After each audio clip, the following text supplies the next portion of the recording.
So glad you've joined me today for Read the Bible in Advent. Today we're turning to Isaiah chapter 11. And we're looking at a number of Old Testament passages this week, particularly so that we are prepared for who Jesus is. The Old Testament all points to Jesus. And in this passage, we see, okay, who is the great rescuer from God? Who's the great Messiah, King from God? Where's he going to come from? Whose line or lineage will he be from, so that we know it's him when he arrives? Well, we get a few clues from our reading today. Have a look at Isaiah 11. So let's read the Bible in Advent. Isaiah 11. A shoot will come up from the stump of Jesse. From his roots a branch will bear fruit. All right, we've got an interesting metaphor here. Let's work it out. Remember Isaiah, back in the Old Testament, this is a time when the kingdom of Judah was flourishing like a massive tree. And this kingdom came from, now we see Jesse mentioned in the first verse of this chapter. Jesse is kind of the father of this kingdom, the forefather of this kingdom. And Jesse bore King David, who bore King Solomon, and then all the other kings. And so now when Isaiah is prophesying, the kingdom of Judah is big and flourishing. But through the early chapters of Isaiah, he prophesies a message of judgment, because the kings of Judah have turned from the Lord. They've turned their backs on the Lord and are living in disobedience to him. And so the forecast is that God will cut down the tree of Judah. So there's only a stump left. But from judgment, this word in Isaiah 11 comes through. It says, a shoot will come up from the stump of Jesse. From his roots, a branch will bear fruit.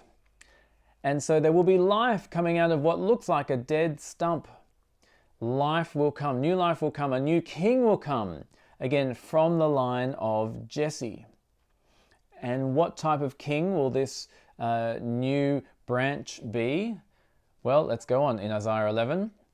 It says, the Spirit of the Lord will rest on him, the Spirit of wisdom and understanding, the Spirit of counsel and of might, the Spirit of knowledge and the fear of the Lord. So the Spirit will rest on this person. God's Spirit will dwell in him and will fill him with wisdom and understanding of good counsel and strength and knowing how to fear the Lord. So with the Spirit in this person empowering him to do right in the Lord's sight, he will delight in the fear of the Lord. He won't be like all the other kings of Judah who have strayed from God. He will love fearing the Lord, love worshipping the Lord in awe and in majesty and in obedience.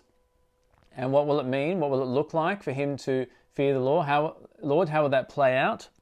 Well, as he rules as king, he will not judge by what he sees with his eyes or decide what he hears with his ears.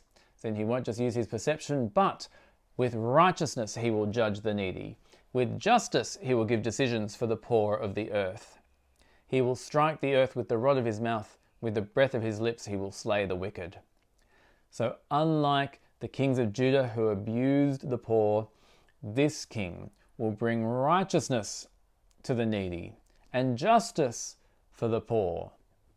He is one who is concerned for the lowly in this life. He will be so entrenched in righteousness and faithfulness. Righteousness will be his belt and faithfulness the sash around his waist. Righteousness and faithfulness will be wrapped around him in all that he does. And so this picture of a wonderful king who does right by his people, who looks out for the needy. Isn't that what we want in our rulers? But of course, they all fall short. But here is someone from the line of Jesse who will come as the true king that God appoints. The Spirit will fill him. He will fear the Lord, and he will judge in righteousness and faithfulness. He will look out for the needy. That's the great picture that is painted of Jesus. And of course, when Jesus comes, the Spirit descends on him like a dove. He's empowered by the Holy Spirit, and look how he cares for the poor. He gives them the time of day. He uplifts the needy.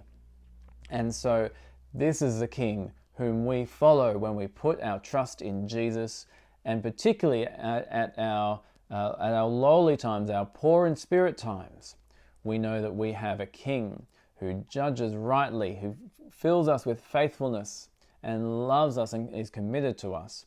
And so let's rejoice in that at this time, particularly as we remember Jesus at Christmas.